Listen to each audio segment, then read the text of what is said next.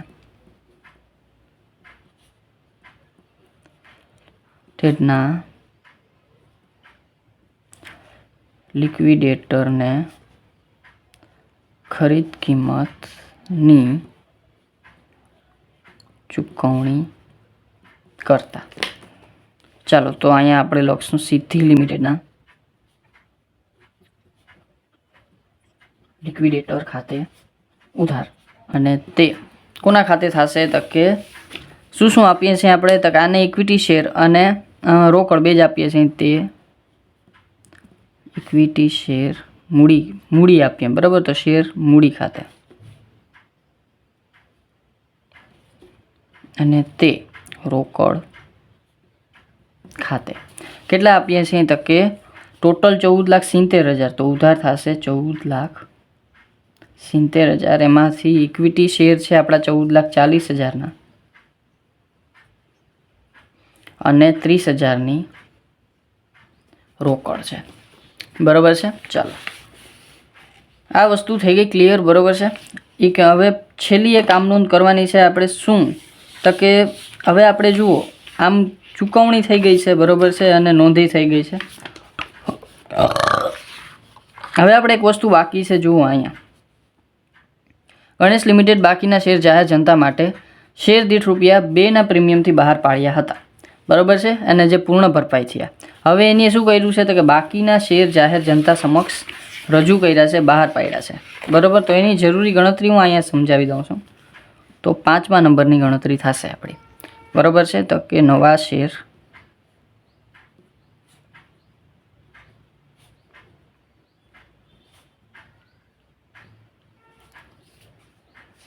સમક્ષ જે છે એ બહાર પાડ્યા. બરાબર છે. નવા શેર એટલે પહેલાં આપણી પાસે જે છે સત્તાવાર મૂડી કેટલી હતી? તો કે સત્તાવાર મૂડી 3 લાખ શેરની હતી. બરાબર. અહીં લખ્યું છે કે 3 લાખ શેરમાં વહેંચાયેલી છે સત્તાવાર મૂડી. હવે એમાંથી આપણે રિદ્ધિ લિમિટેડને કેટલા આપ્યા? તો કે રિદ્ધિ લિમિટેડને આપ્યા આપણે 72,000 શેર. તો અહીંયા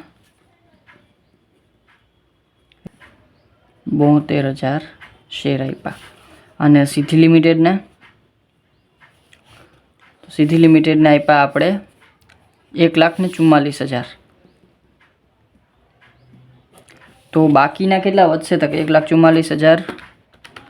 3 લાખ શેર હતા એમાંથી 72,000 રિદ્ધિના અને 1,44,000 સિદ્ધિના. તો 84,000 શેર વધશે. અને 84,000 શેર આપણે જાહેર જનતા સમક્ષ બહાર પાડશું. બરાબર. તો 84,000 શેર દરેક રૂપિયા કેટલાના? તો કે 10ના. તો 8,40,000. અને પ્રીમિયમનું કંઈ કીધું છે? તો કે હા 2 રૂપિયાના પ્રીમિયમ છે. તો શેર મૂડી અને પ્રીમિયમ કેટલાનું થશે? તો કે 2 રૂપિયાનું. તો 84,000 શેર છે એને 2 રૂપિયા પ્રીમિયમ, તો 84 ગુણ્યા 2, 1,68,000. કુલ આપણે રકમની વાત કરી લઈએ તો 84,000 8,40,000 એટલે 10,08,000 આપણે ટોટલ મળશે.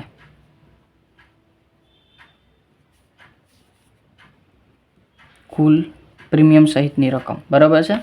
આની એક આમ નોંધ આપણે નવી કંપનીના ચોપડે કરી લઈ. બરાબર છે. ચાલો તો છઠ્ઠી આમ નોંધ, બાકીના શેર જાહેર જનતા સમક્ષ રૂપિયા 2ના પ્રીમિયમથી બહાર પાડ્યા, જે પૂર્ણ ભરપાઈ થયા. બરાબર છે. ચાલો તો પૂર્ણ ભરપાઈ થયા તો ચાલો એની નોંધ કરી નાખીએ. તો શું થશે તો કે બેંક ખાતે ઉધાર પૈસા આવશે, તો અહીં લખશું આપણે બેંક ખાતે ઉધાર. તે કોના ખાતે તો કે આપણે ઇક્વિટી શેર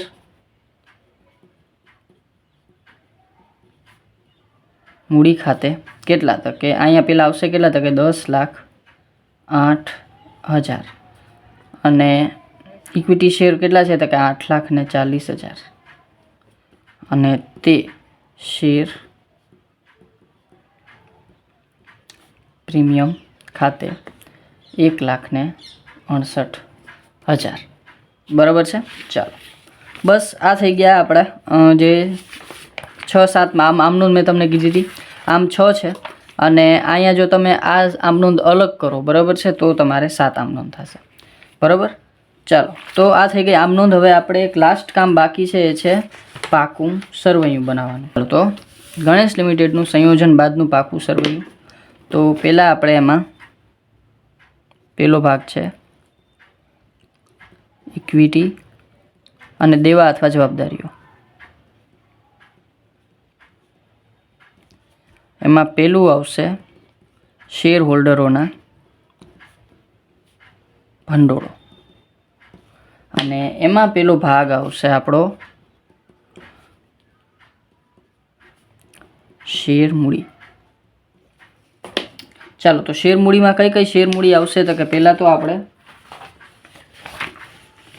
રિધિ લિમિટેડની. બરાબર છે. તો અહીંયા આપણે રિધિ લિમિટેડની હું ડાયરેક્ટ લખી નાખું છું. કેટલી છે 72,000 એટલે કે 7,20,000. પછી સિદ્ધિ લિમિટેડ માટેની 14,40,000 અને નવી જાહેર જનતા સમક્ષ નવી શેર મૂડી બહાર પાડી આપણે 8,40,000ની. બરાબર છે. તો અહીંયા આપણે લખશું નવી શેર મૂડી 8,40,000. તો ટોટલ આપણો 30 લાખ જ થશે. બરાબર. કારણ કે એ જ આપણી સત્તાવાર મૂડી છે. 14,40,000 અને 8,40,000 એટલે કે 30 લાખ. તો અહીંયા આપણે લખી નાખશું શેર મૂડી 30 લાખની. આમ આવી રીતે કરવાનું નહીં. રીઝન શું તો કે એક એક વસ્તુ લખવાની કે રિધિ લિમિટેડના 72,000 ઇક્વિટી શેર 10 રૂપિયાનો એક એવા. બરાબર છે. સિદ્ધિ લિમિટેડના 1,44,000 ઇક્વિટી શેર દરેક રૂપિયા 10નો એવા. નવા શેર મૂડી 84,000 શેર દરેક રૂપિયા 10નો એવા. બરાબર. એવી રીતે લખવાનું.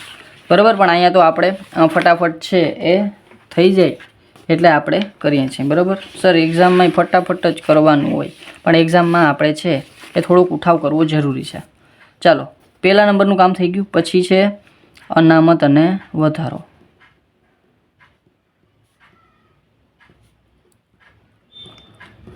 ચાલો તો અનામત વધારામાં શું છે તો કે જામીનગીરી પ્રીમિયમ છે પણ જૂનું છે એટલે લેવાનું થતું નથી, અને નફા નુકસાન ખાતું છે પણ એ પણ જૂનું છે એટલે લેવાનું થશે નહીં. ડિબેન્ચર્સ એ તો આવશે નહીં. પછી આ સિવાય આપણે એક અનામત વધારામાં બાકી છે એ લેવી પડશે. કઈ તો કે હમણાં આપણે જે શેર બહાર પાડ્યા ને એમાં આપણે પ્રીમિયમ સહિત પાડ્યા એટલે પ્રીમિયમ આપણે 1,68,000 લેવું પડશે. તો અહીં લખશું આપણે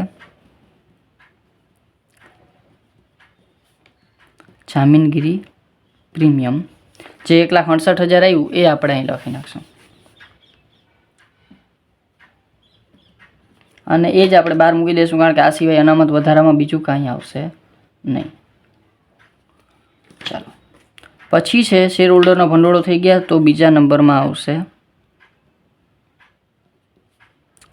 લાંબા ગાળાના દેવા જવાબદારી અને એમાં આપણે જે ડિબેન્ચર બંને માટે આપણે લીધા હતા બરાબર એ બંને 8%ના છે એટલે 8%ના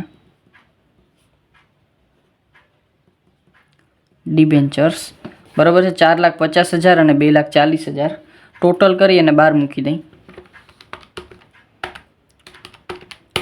એટલે 6,90,000ના ડિબેન્ચર્સ ટોટલ આપણા અહીંયા આવશે બરાબર. અહીં અલગ અલગ એકદમ લખી શકો રિદ્ધિ લિમિટેડ માટે સીધી પણ હવે નથી રિદ્ધિના નથી સિદ્ધિના એ આપણા ગણેશ લિમિટેડના ડિબેન્ચર છે અને અહીં 8%ના આપણા પોતાના છે બરાબર એટલે રિદ્ધિ સિદ્ધિના નહીં લખવાના બરાબર એટલે 8%ના ડિબેન્ચર્સ 6,90,000.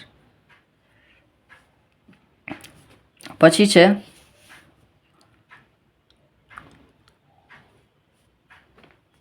લાંબા ગાળાના દેવા થઈ ગયા પછી છે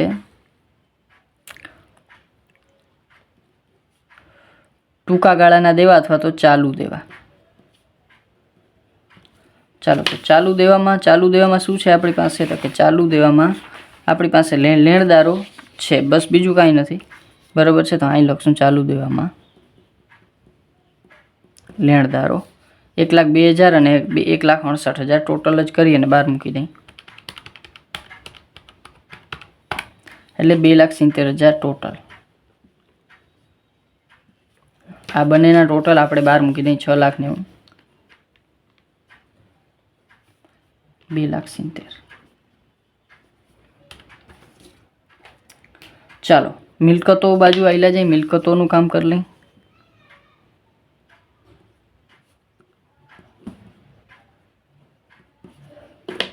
શું છે મિલકતોમાં તો કે મિલકતોમાં સૌ પ્રથમ આપણે જે છે એ કાયમી મિલકતો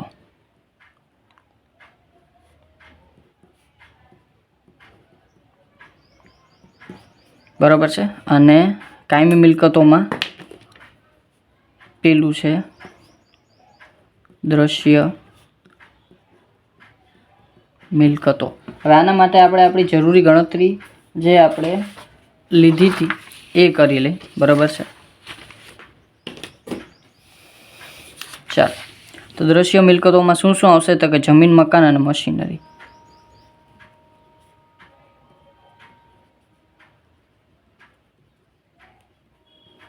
તો જમીન મકાન અને મશીનરી આ બંનેનો ટોટલ આપણે મૂકવાનો થશે તો 4,42,200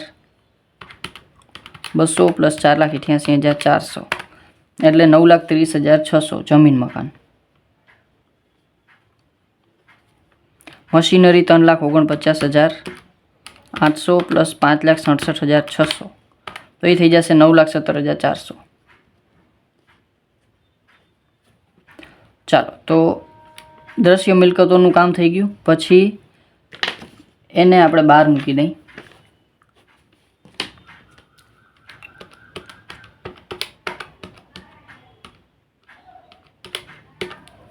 $18,39,000.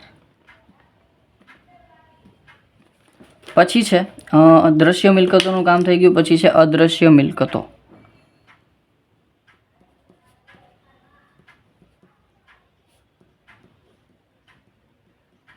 અદ્રશ્ય મિલકતોમાં પાઘડી છે આપણી પાસે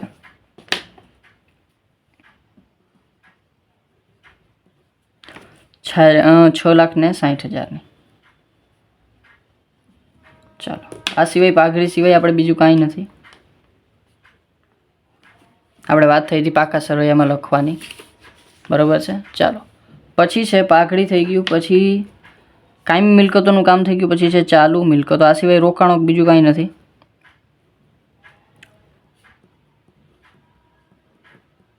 ચાલુ મિલકતોમાં શું શું છે સ્ટોક દેવાદારો અને લેણી હુંડી. ચાલો તો સ્ટોક દેવાદારો લેણી હુંડી તને લખી નાખી. સ્ટોક કેમાં આવશે તો કે માલ સામગ્રીમાં માલ સામગ્રી પછી દેવાદારો કેમાં આવશે તો કે વેપારી છે એ લેણા. ચાલો તો માલ સામગ્રીમાં સ્ટોક આવશે આપણી પાસે કેટલો છે તો કે 1,35,000 અને 1,94,400.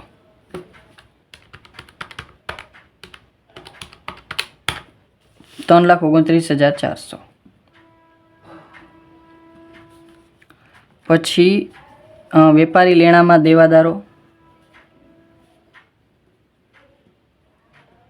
દેવાદારો છે 86,400 અને 1,51,200. 2,37,600. પછી લેણી ઊંડી આવશે 86,39,600 અને 86,400 તો 1,35,000. ચાલો હવે આપણે એક લાસ્ટમાં રોકડ બાકી છે બરાબર છે. રોકડ અને રોકડ સમાન બાકી.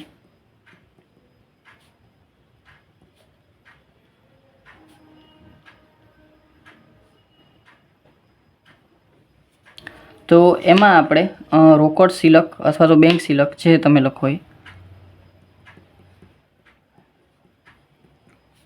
કેટલી છે બેંક સિલક તક કે આપણી પાસે પાકા સરવૈયામાં રોકડ સિલક આપી છે. રોકડ બેંક પણ એ આપણે લેવાની નથી બરાબર છે. એટલે આપણે આપણા રોકડની જાતે જ કંઈક કરવું પડશે બરાબર. આપણે જે શેર બહાર પાડ્યા બરાબર એમાં આપણને રોકડ મળશે 10,08,000 બરાબર છે.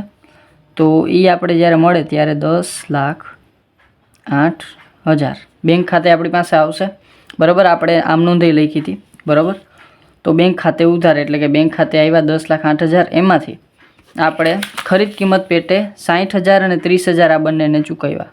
તો 60,000 રિદ્ધિ લિમિટેડને અને 30,000 સિદ્ધિ લિમિટેડને ચૂકવ્યા. આ સિવાય રોકડ ખાતે આપણે બીજું કશું છે એ કર્યું નથી. તો આને બાદ કરી નાખીએ. 10,08,000 એમાંથી 60,000 અને 30,000 માઇનસ એટલે કે 9,18,000 મારું શું આવશે તો કે બેંક સિલક આવશે. ચાલો તો આ બધાને હું બહાર મૂકી દઉં છું.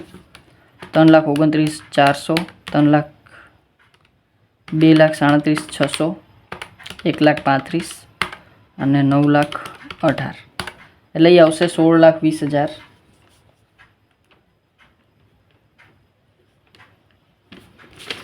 આ બ્લુ પેનથી લખાઈ ગયો કાંઈ વાંધો નહીં.